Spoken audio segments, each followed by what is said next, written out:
Burası Sarıkamış. Zamanın durduğu, kanın donduğu yer. Bakın! İyi bakın bu manzaraya. Burada sadece bedenler donmadı. Burada insanlık dondu, vicdan dondu, tarih dondu. Vatan dediler. İleri dediler. Ama bir kaput, bir çift çarık bile veremediler. Gencecik fidanları kağıt üzerindeki o kusursuz planlara kurban ettiler. Şimdi izlediğiniz bu dehşet ne bir kurgu ne de bir kabustur. Bu bir imparatorluğun evlatlarını sahipsiz bırakışının resmidir. Düşman kurşunuyla değil, ayazla, açlıkla ve yalnızlıkla can verdiler. Öyle bir yalnızlıktı ki bu, şehidin mübarek bedenini koruyacak tek bir el bile kalmadı dağlarda. Dağın kurtları, kuşları, o tertemiz alınları parçalarken gök sustu. Yer sustu. Kumandanlar sustu. Soruyorum size. Hangi strateji, hangi makam, hangi hayal bir askerin sahipsiz cesedinin dağ başında paralanmasından daha kutsal olabilir? Burası Sarıkamış. Burası sözün bittiği, kanın donduğu, köpeklerin şehit etiyle doyduğu o uğursuz coğrafya. Şimdi kulağınızı bu rüzgara verin. Duyuyor musunuz? Bu ses 110 yıl öncesinden gelen bir feryattır. Gönül verdim Sarıkamış yoluna diye başlayan o ağıt aslında bir veda bile edemeyişin hikayesidir. Tarih kitapları size rakamlar verecek. 60.000 kişi diyecek. 90.000 kişi diyecek. Ama siz rakamlara değil, o donmuş gözlere bakın. 1914 kışında Kafkasya'nın zirvelerinde bir ordu. Mermiyle değil, doğrudan tabiatın buzdan pençesiyle imtihana çekildi.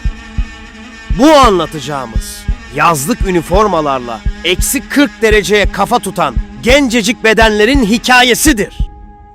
Sizin, bizim, hepimizin hikayesi.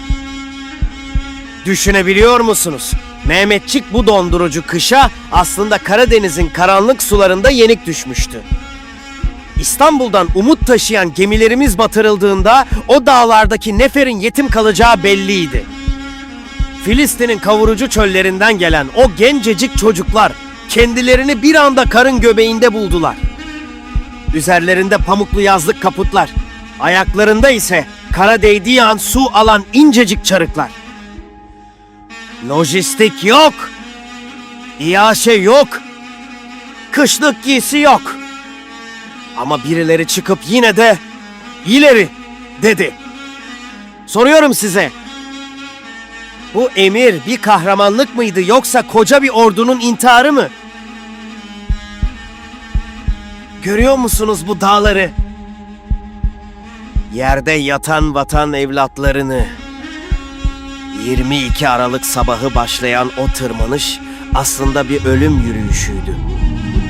Tipi o kadar şiddetliydi ki rüzgar bir kamçı gibi yüzleri parçalıyordu. Bir süre sonra ne oluyor biliyor musunuz? Açlık ve yorgunluk yerini o sinsi, o ölümcül uyku haline bırakıyor. Hipotermi insanı usulca kandırıyor. Donmak üzere olan askere sahte bir sıcaklık fısıldıyor. Mehmetçik diz boyu karda sendeleyerek yürürken yavaşça yere kapaklanıyor. Sanki sıcak bir yuvada, yumuşak bir yatağa uzanır gibi karın üzerine uzanıyor. Ve bir daha asla uyanamıyor. Kirpikleri buz tutan, nefesi havada donan binlerce vatan evladı. Silahı elinde, rükû eder gibi eğilmiş halde. Birer buz heykeli gibi ebediyete intikal ediyor. Dağlar sessiz ve devasa birer beyaz mezarlığa dönüşüyor. O gece orada sadece rüzgarın uğultusu duyuluyordu. Başka hiçbir ses yoktu. Ocak ayının ortasına gelindiğinde fırtına dindi. Geriye kalan tek şey derin ve kahredici bir sessizlikti. Rus generali Yudeniç bile o kaskatı elleri gördüğünde nutku tutuldu. Onlar teslim olmadılar dedi. Onlar sadece doğaya yenildiler. İyi bakın bu manzaraya. Burada sadece bedenler donmadı. Burada insanlık dondu, vicdan dondu, tarih dondu. Vatan dediler. İleri dediler. Ama bir kaput, bir çift çarık bile veremediler. Gencecik fidanları kağıt üzerindeki o kusursuz planlara kurban ettiler. Bugün Sarıkamış sadece bir harita noktası değildir. O dondurucu soğukta açan dünyanın en saf vatan sevgisidir. Ruhları şad olsun. Şimdi bu adı iyi dinleyin. Çünkü o karların altında yatan sizin de evladınız, sizin de kardeşinizdir. Sarıkamış üstünde kar. Kar altında Mehmet'im yatar. Gül yüzlü fidanlar solmuş. Mevlam nasip etmiş bu kadar.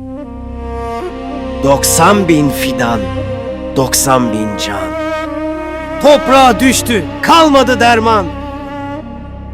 Sarıkamış üstünde kar. Kar altında Mehmet'im. Mehmet'im yatar. Burası Sarıkamış. Zamanın durduğu, kanın donduğu yer.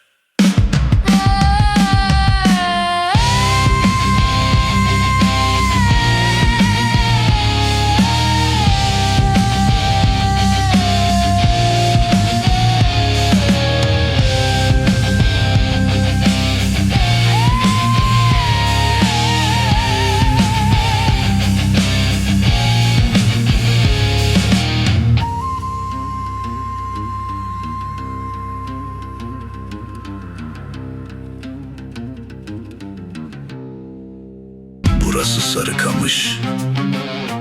Zamanın durduğu, kanın donduğu yer.